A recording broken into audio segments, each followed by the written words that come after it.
yourself into this crime If I were scene. up in your face, then you would know. You need anything from him? You good? I'm good. Do you want to make the move? Cops are often regarded as the guardians of law and order, entrusted with the responsibility to protect and serve their communities.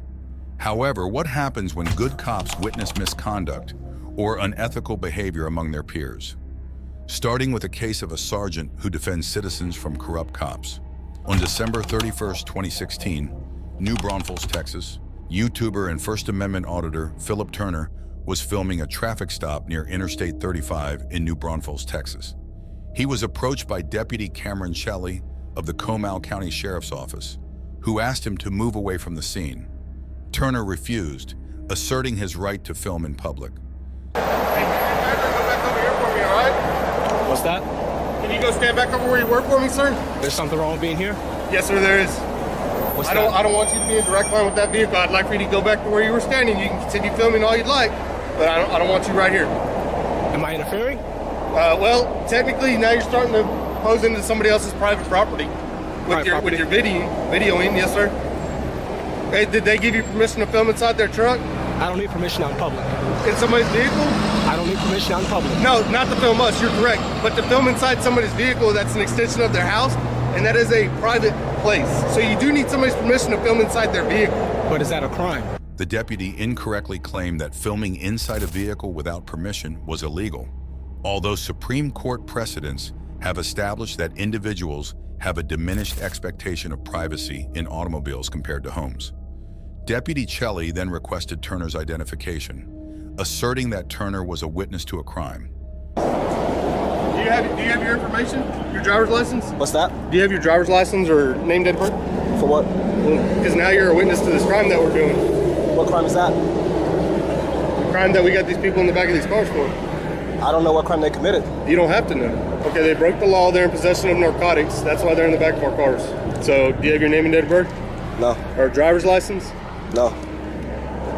So you're going to refuse to be listed as a witness since you sat here and videotaped the entire scene? If you need a copy of the video, I can give you a copy of the video. Well, yeah, but we're also going to need to identify you in our report that you were here videoing, so when we come to get a copy of that video, we can get that. All right, let me talk to your supervisor. He said that he won't want to give us his name and date of birth until he talks to our supervisor. So. And you're probably going to end up going to jail because right now you're... Turner refused, asking to speak with a supervisor. Under Texas law, an individual can only be charged with failure to identify if they provide false information, not for refusing to identify themselves entirely. Turner continued to refuse, maintaining that he was within his rights. The deputies informed Turner he was on private property and that the property owner wanted him to leave. The First Amendment protects free speech in public places, but does not extend to private property. I asked to talk to a supervisor. He's here, so why can't I speak with him? Because you're refusing to give your information, you'll be going to jail for failure to identify as you're a witness to a crime. So I need to give you my ID to speak to your supervisor? Is that what you're telling me? No. Okay, I need to speak to your supervisor. Why do you need to speak to the supervisor? Because I requested to speak to What him. warrants that? Because I requested to speak to him and he's here. Okay. So what's your point? He's here, I need to speak with him. You've got no part of the scene, right? But you want to speak to our supervisor. You can speak to him. Okay. Yeah, but you'll be in handcuffs and it'll be at the jail. Is that what you want to do? I need to speak to your supervisor. Is that what you want to do? I need to speak to your supervisor. What aren't you understanding? You put yourself in this situation right here. You see that? You're on private property Private right now. or public? You're on private property right now. Okay, what does that have to do with anything? Do you have permission to be here? Did the owner trespass me? Well, this guy... He doesn't want you here. This guy actually did call and tell us he wanted you to leave. Without the owner's consent, Turner was standing outside a fenced area with no visible signs indicating that entry was forbidden. Under Texas law, this did not constitute criminal trespass until he was directly informed by the property owner or their representative. The deputies brought the Camping World manager to inform Turner that he needed to leave. Turner then had a discussion with the sergeant on the scene, explaining his role as a journalist and his right to film in public. So what's up? All right, so I can get you a business card. Yeah. But this is what I do. I film what public officials do on public property. I'm a journalist. I gather content for stories. That's good. But this officer here was telling me that I had to move back over there. I couldn't stand over there. And I was asking him why. He told me that I wasn't allowed to film inside the vehicle here. But I mean, that's their privacy too. We got to get their consent to go in, so it makes it any different for you. well, that's to go in. Yeah. But I'm not going in. I'm just observing. That's kind of like equivalent to this is his property, but I can't film it because it's on his property. Okay. You know, Okay. you see what I'm saying? Yeah. It doesn't make sense, and it's not against the law. Okay. So he needs to get educated on that because that's clearly not the case. Okay. Now, am I currently being detained here, or am I free to go? You're free to go, man. I'm here. I came all the way from Canyon Lake to We talk need to to you. identify him now. Okay. You need to identify me? Yes, sir, I do. For? Because you're a witness to a crime and you sat here and recorded the whole crime. I don't know what crime was committed. I told you. I didn't see. And then pulling you said that car. you still wouldn't identify yourself until you spoke to our sergeant. Now you spoke to the sergeant, so I need to get your name and date of birth. So I can give you a copy of the vehicle. I can give you a copy of the video. I don't need a copy of the vehicle. I can give you a business I need card. your identifying information so I can list You you just in the need your report ID and as a info. witness. Yeah. You're a I- witness. I don't- Right now, you're failing to ID as a witness to a crime. What crime? Hey, what's your first name, man? I'll give you my first name. It's Philip. Philip. Yes, I'll give you that. Best case scenario, that female and that male says that we did something against the law. Eight cops against one person, right? So you know who I would want? I would want the guy who's not even involved in this to be my witness. So that's what we're trying to explain to you. So they need me as a Because witness? you're part of any type of information that anybody that comes. We're gonna have to ID him because he's in our cameras now. Dean, I already got his business card. He already identified himself. So he gave his name and date of birth and all that Yes, stuff? I've got it all right I said here. I can go get a business card too. I said that. Well, that's fine, but here's the thing. You can't leave until we identify you. Like I said, I already told you, I'm a journalist. I gather content for stories. That's fine. it. We had no problem with that, man. We just don't like the space. And that's what I told you earlier. I didn't have a Now, problem with you videotaping. now, Sarge, am I free to go or am I being detained? Until you give your name and date of birth. The sergeant initially supported his deputies, but eventually realized Turner was within his rights and allowed him to go without providing identification. Face, if I were up in your face, then you would know. You need anything from him? You good? I'm good. Do you want to leave the business? Okay. Can you try and identify him for us? Yeah. Let's go here. I don't like. There's no reason to argue, man. You're not doing anything wrong, and but here's the deal. They got a point there. I mean, your worst case scenario is that your camera would be a part of evidence, but we're not going to go there because I have a camera. I have plenty of cameras going, so I don't need your camera. Now, if something were to happen to where, man, we get into a shooting or something or a fight and somebody gets hurt, then you know what? I'm taking your camera because that's so you got to be careful with that in the future. Okay, when you're doing this, But on that one, I'll tell you, there was a shooting on 6th Street that happened not too long ago, and I helped aided them catching the shooter. And I have no problem with that. No. But that's what's called I evidence. understand. It's not that I want your camera because I want you to stop doing this. It's just that, man, you would be surprised how many angles we need nowadays. I understand that. 4 days later, Turner filed a formal complaint against the deputies and requested the body camera footage. Despite initial hostility from the clerk, the complaint was submitted without further issue. It remains unclear if Turner pursued legal action beyond the complaint. The Comal County Sheriff's deputies received criticism for their misunderstanding of the First Amendment and their inappropriate invocation of the failure to identify statute. Their actions were seen as discouraging future witnesses and potentially corrupting evidence. The sergeant involved was commended for eventually recognizing Turner's rights and de-escalating the situation, though he initially tried to validate his deputy's conduct. Turner's calm and informed response throughout the interaction was notable. His follow-up actions, including filing a complaint, were appropriate and potentially led to retraining of the deputies involved.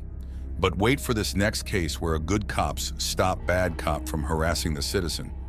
On September 6, 2023, New Braunfels, Texas, Brittany Trevino drove by Officer Patrick Akers of the New Braunfels Police Department in Texas, giving him the middle finger as she passed. Years prior, Trevino had a contentious encounter with Officer Akers, and she used this gesture to express her feelings about him.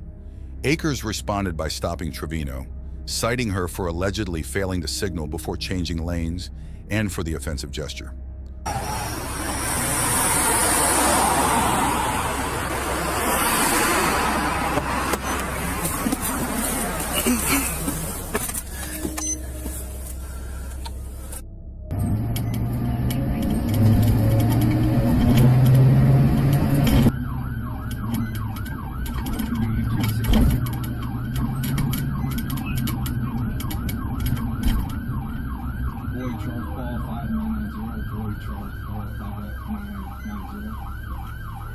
$35, $256. If it's possible, could you make my location? PD 256. Put me at the 1049 of Gardenia. 35 is on Gardenia. That's right. According to Texas versus Johnson, 1989, the First Amendment protects gestures like giving the middle finger as they are considered communicative conduct.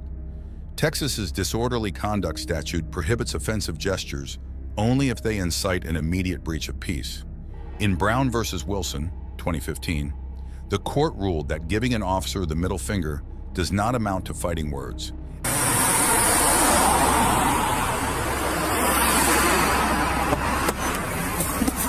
as it is neither a direct personal insult nor an invitation to violence. Despite this, Akers used the alleged traffic violation as a pretext for the stop.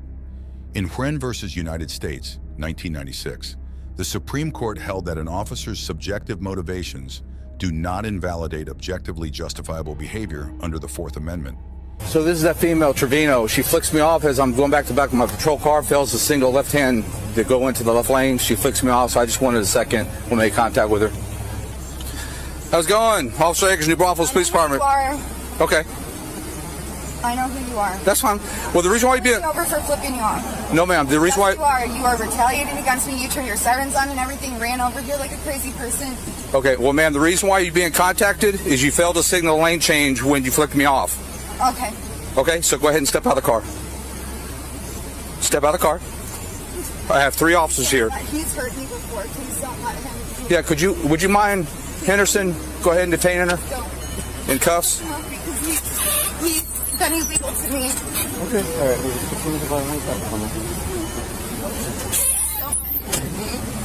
You're under arrest for failed to signal lane change. I'm under arrest for failing to signal a lane change? Yes, ma'am. I'm under arrest for failing to signal a lane change? Yes, ma'am. I'm sorry. You guys just know this is... You guys just know it is. You guys know it is. You're under arrest. Even if Akers' real motive was retaliation, the stop could still be constitutional if probable cause existed for the traffic violation. Trevino might have signaled when changing lanes, challenging the validity of the stop. You want me to transport, or you think it's better? Danny can do it. Danny, would you mind just transporting? You don't have to do anything else other than transport. I'll be there. PD 2V6. Go ahead. Can you go ahead and give me next rotational record? That female is in my custody. I believe it's going to be Brittany Trevino. This person went in custody at 8:39. Yeah, she has a driver's license, but... I'm going to turn this off. Well, she comes down the street, comes right towards me. As I'm walking back by the car to do nothing, she flicks me off. And then as she does that, she gets on the lane, fails the signal lane change. Think it's going to be an issue? Given your history, Yeah. so any other person you would write a ticket to, right? Yeah. That's how you have to treat every interaction. You would normally write a ticket to this person for this, just because that in the past you've done this, this, and this, right? This is something that you would normally write a ticket for. When Akers pulled her over, Trevino argued that he was retaliating against her for flipping him off, a claim bolstered by Akers' admission that the gesture motivated the stop. Procedure for the plate for Charles Paul 5990 for number 3, Department 4 more phone code. PD 35, cancel order. Take the handcuffs off. Alright, so let's write the ticket and go about it that way. Sounds good. All you're going to do is give her more ammo. Alright? Yep. So, write the ticket, just fill it out. I didn't mind. Yeah, I did. Brittany, come here. Can you go wait by the back of the car, please? Alright. So, right here, Brittany, this is going to be your citation. You're good to go. So I understand that you flicked the officer off. So my question was, did you flick the officer off? Yes. Okay. So here's the thing, right? Had you just gone on about your day, right?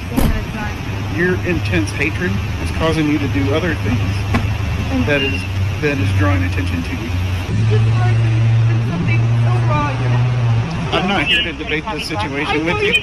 I watched the video. I know everything that occurred. Okay? I know about the court stuff, everything that occurred. If Officer Akers had done anything wrong, he wouldn't be here right now. Right? That's 100% true. You need to move on and not be running around flipping people off. Right? I get it. That's your First Amendment. If you want to flip people off, but what it did is it caused you to create a hazard to a traffic infraction right in front of an officer. If you choose to be defined by what happened to you in the past, then you will always continue to be that person. Regardless of what y'all's history is, you need to move along with it. Akers informed Trevino she was under arrest for failing to signal, a misdemeanor under Texas law. Texas law allows for arrest based on probable cause for minor traffic offenses. In Atwater versus City of Lago Vista, 2001, the Supreme Court ruled that officers could make custodial arrests for minor offenses without violating the Fourth Amendment. Similarly, in Virginia versus Moore, 2008, the court held that arrests supported by probable cause are constitutional even if prohibited by state law. Sergeant Scott, upon arriving at the scene, questioned Akers' decision to arrest Trevino for an offense that typically warrants a citation. Scott ordered Trevino's release, stating that she should receive a ticket instead. This action aligned with Oliver versus Arnold, 2021, which states that government officials violate the First Amendment by retaliating against protected speech through adverse actions like false arrests. The presence of probable cause usually defeats such claims unless it is shown that others not engaged in protected speech were treated differently. Akers admitted that Trevino's gesture was the real reason for the stop, suggesting a possible First Amendment retaliation claim. The Supreme Court in Nieves versus Bartlett, 2019, acknowledged an exception to the probable cause requirement for retaliation claims, applicable when officers typically exercise discretion not to arrest in similar situations. After receiving a citation and a lecture from Scott, Trevino was allowed to leave. Sergeant Scott received a C- for preventing the arrest, but only after Trevino had been detained. His victim-blaming remarks to Trevino were also inappropriate. Trevino received an A for complying with the officers while expressing her dissent and recording the interaction. Her gesture was protected by the First Amendment, and her emotional state indicated the trauma from her previous encounter with Akers. However, this next case is more intense than the others. On July 16, 2022, Columbus, USA, a clash between Columbus police officers and sheriff's deputies unfolded at the Mogi County Jail, highlighting a policy change at the jail implemented without prior notice to Columbus police officers.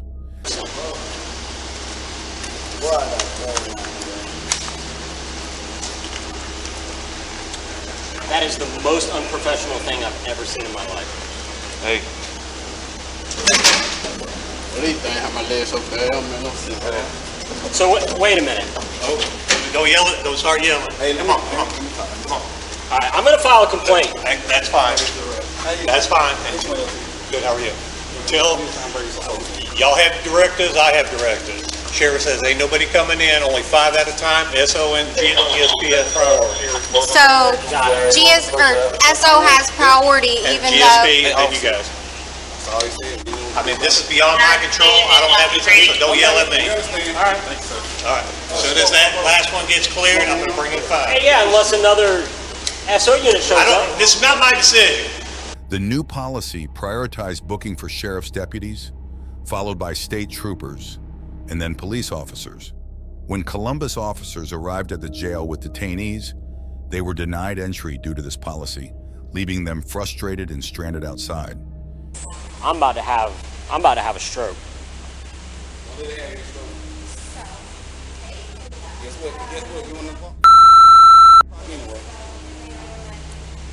This is a failure of justice. And the jail does not like us, so we have 5 people sitting here outside waiting. It's wonderful. The sheriff is very pissed with us, okay? And he runs the jail, so.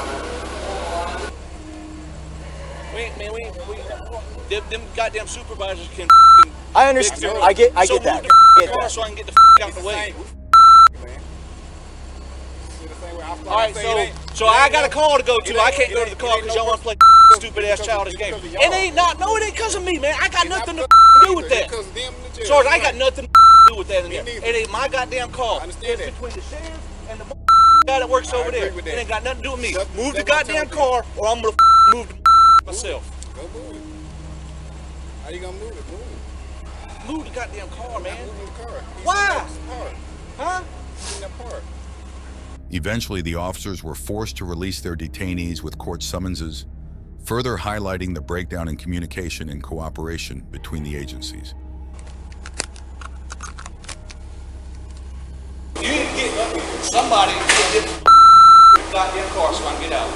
They want to play games because y'all ain't letting them in, so they don't want to let me out. And I hope I don't see you get your ass whooped on the street because I'm going to drive the by and you can tell your goddamn supervisor and everybody else I sit there. Yeah, that's how I'm going to be there. Do it. I'll see you over in the car because I got a goddamn car to go to. You don't want to move the goddamn car. Huh? Yeah. Don't stop for me. Don't stop for me.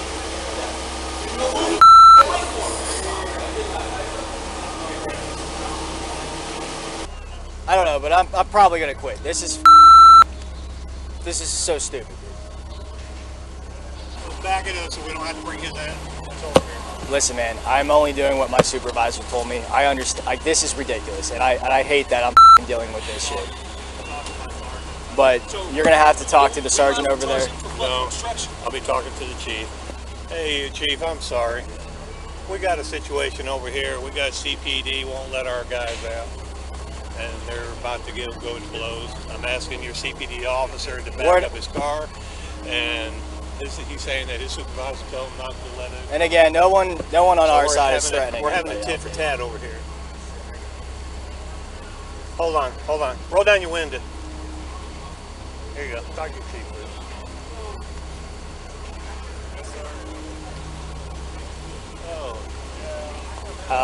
We gotta stop playing these games. This is retarded. Yes. I know most of us are kind of at a standstill. Do I have anybody on Forest Road reference to 7511? Hey, Sergeant, we got it. We're all standing on the wall at the jail. The car is here. Hey, move your car, bro. Fantastic. All right, I don't get who your sergeant is. Hey, he's with the chief. Okay. Sarge, he's with the chief. Sorry. What's your name? Got there, started rolling up, they shut it right before I got there. Give me a second. I hear you. What is it? Sally Moore, yes, sir. Go ahead and back it up. However, both the sheriff and the Columbus police chief met to address the tensions and reaffirm their commitment to collaboration. The sheriff released a statement acknowledging the importance of maintaining positive relations and expressing a desire to move forward and work together effectively. Now your sergeant over here tell him not to move. His locker.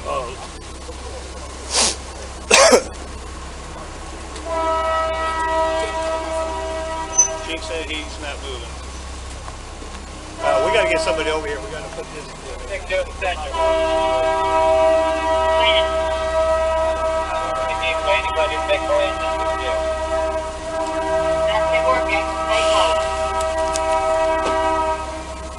This ain't respectful.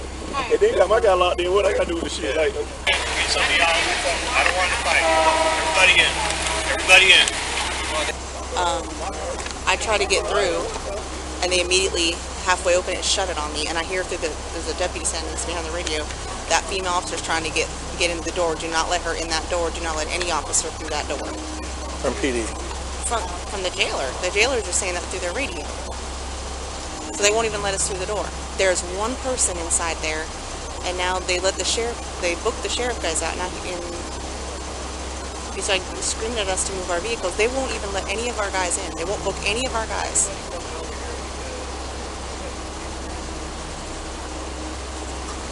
They won't even let us in to use the bathroom, nothing. Nothing. This is the, I think this is where, this is it. This is as bad as it can get. Like, we can't principle someone's crime, man. This is as bad as it's pretty bad, dude. Because this is really that bad. deputy was saying, I'm about to arrest you for obstruction. Yeah. To me. Yeah. This guy's got a call. But then my sergeant's telling me not to move. Right.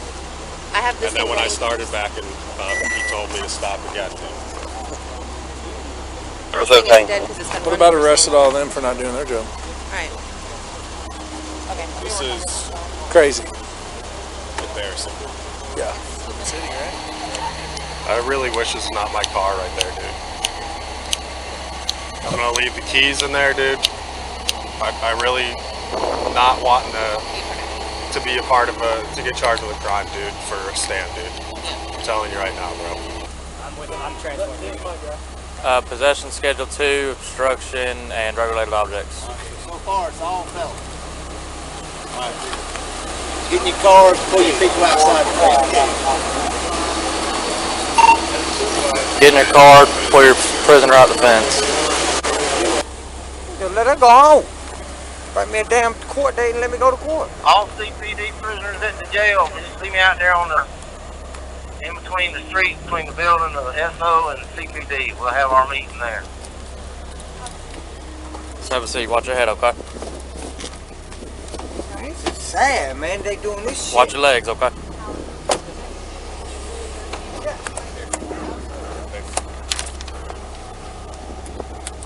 He threatened to arrest me in Fairbanks for obstruction, and in Lockhart, and also said he was going to ram the car. So. Oh yeah, he said he's going to run into the car. So I mean. He's going to pass right by us if he ever sees us getting our ass beat on the street. This is rock bottom. Stop recording. That's all for this video. We hope you have enjoyed this video a lot. Have you witnessed instances of good cops standing up to bad cops in your community? Let us know in the comments section. Make sure to subscribe to our channel and hit that bell icon for more interesting videos like this. Thank you for watching our video.